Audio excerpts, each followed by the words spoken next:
కార్తీక్ అడిగిన ఒక్కరోజు గడువు గురించి ఎమ్మెల్యే గారితో ఫోన్లో మాట్లాడారు. ఇంకే ఒక్క ప్రాణ నష్టం జరిగినా మనమంతా ఈ ఊరు ఖాళీ చేయాల్సి వస్తుందని ఆయన చెప్పేశారు.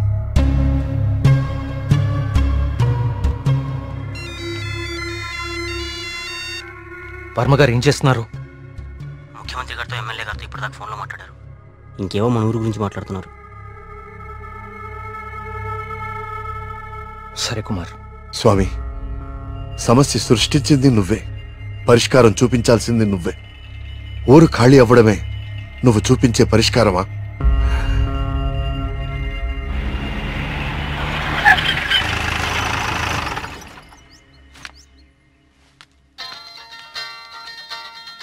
హలో ప్రియా, నువ్వు అసలు గుడికి ఎందుకు వెళ్ళావు? ఓ, ఇక్కడ కూడా సీసీటీవీ కెమెరాలు పెట్టావా? ముందు ఇంటికెళ్ళు. ఇంట్లో ఒక్కదాన్నే ఉండాలంటే భయంగా ఉంది కార్తిక్. కొంచెం ధైర్యంగా ఉంటుందని గుడికొచ్చాను. ఏమిటో ఇన్ని సంవత్సరాల్లో మొట్టమొదటిసారిగా దేవుడికి నైవేద్యం పెట్టలేదు. అంతా కలికాలం. కాల్ చేస్తాను. తీర్థం తీసుకో.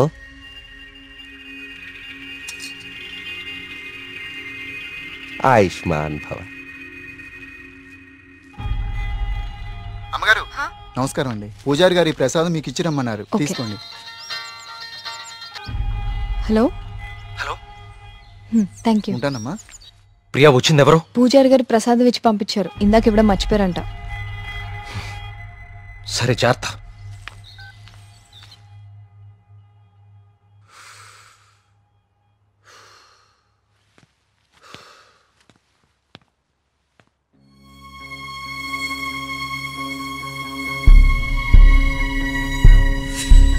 ఏమిటో ఇన్ని సంవత్సరాల్లో మొట్టమొదటిసారిగా దేవుడికి నైవేద్యం పెట్టలేదు. పూజారి గారు ప్రసాదం ఇచ్చి పంపించారు. ఇందాక ఇవ్వడం మర్చిపోయారంట. అయితే ప్రసాదం ఎక్కడిది?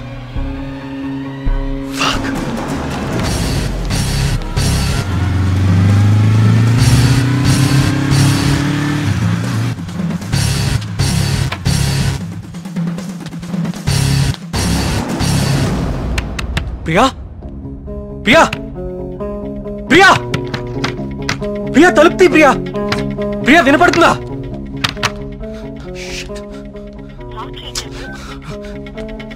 ప్రియా, ప్రియా,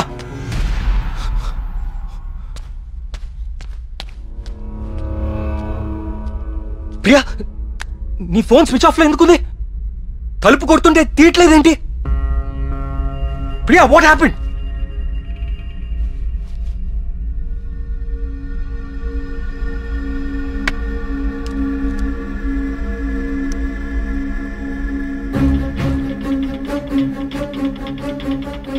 ప్రియా, నో. ప్రియా, ఏం రాస్తున్నావు అక్కడ?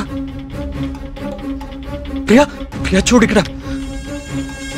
ప్రియా చూడు ఇక్కడ, please look at me. Priya,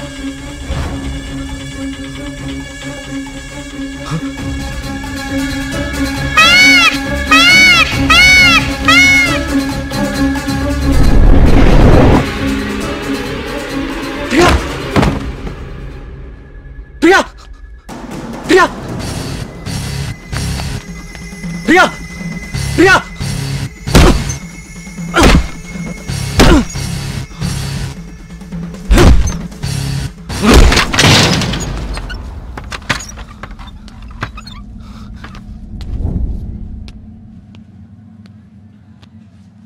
she's fine. కాకపోతే వెయిన్స్ చాలా డీప్గా కట్ అవడం వల్ల బ్లడ్ లాస్ చాలా హెవీగా ఉంది. తన స్పృహలోకి రావడానికి కొంచెం టైం పడుతుంది.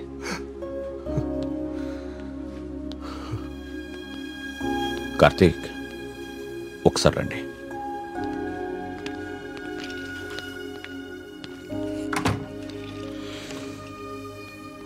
కార్తీక్, నువ్వు నన్ను రమ్మండం మంచిదైంది. నీ అనుమానం నిజం.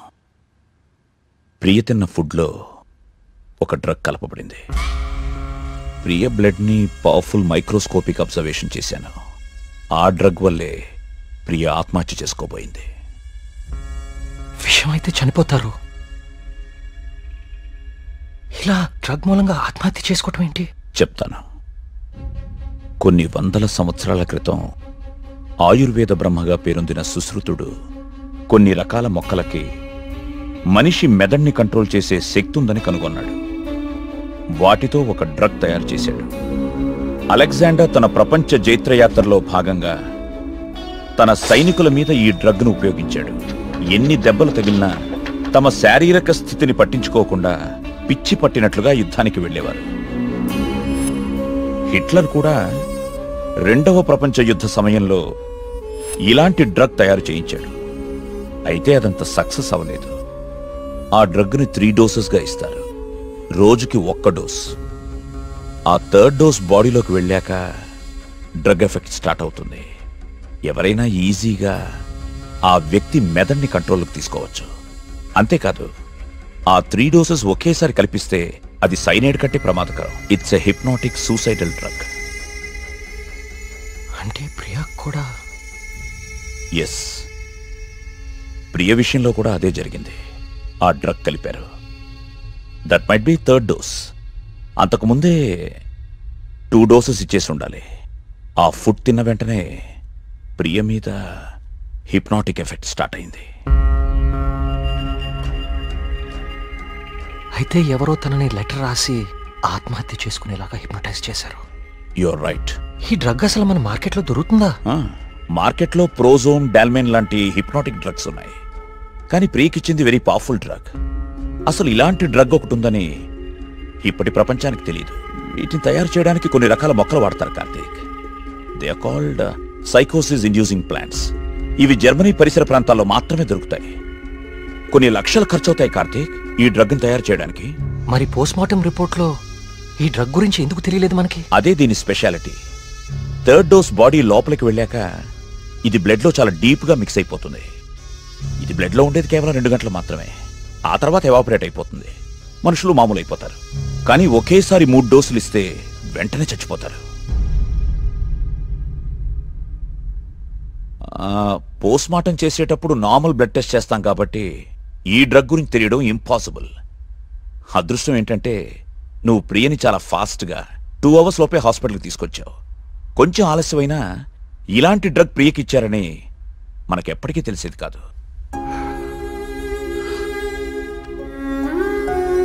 థ్యాంక్స్ బాబు.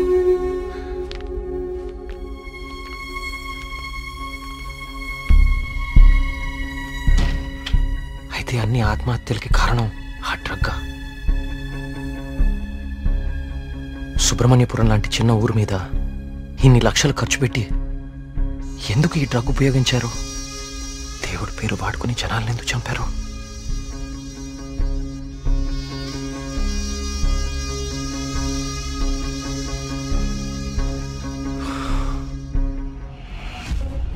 సుబ్రహ్మణ్యపురం ఆలయంతో సహా గణపతి స్థపతి కట్టిన ఆలయాలన్నీ ఒకలాగానే ఉన్నాయి. ఏదో లింక్ మిస్ అవుతున్నాను. అదేంటి ఆ ఈశాన్య మూల గది?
ఏ సమస్య పరిష్కారానికైనా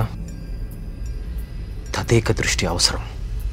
తదేక దృష్టితో చూడు, పరిష్కార మార్గాలు తెరుచుకుంటాయి.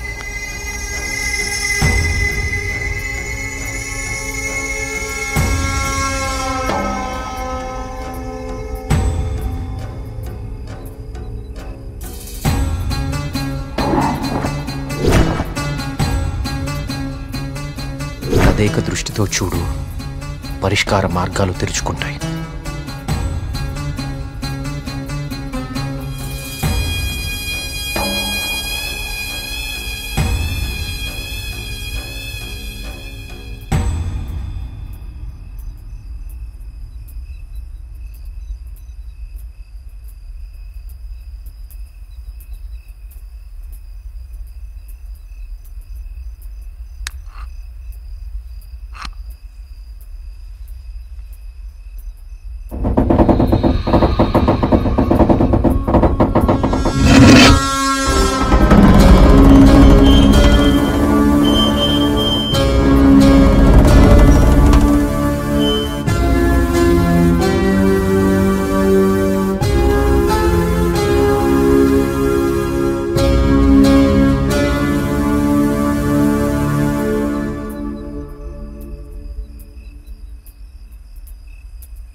గణపతి స్థపతి ఆలయ నిర్మాణం మొదలుపెట్టాడు.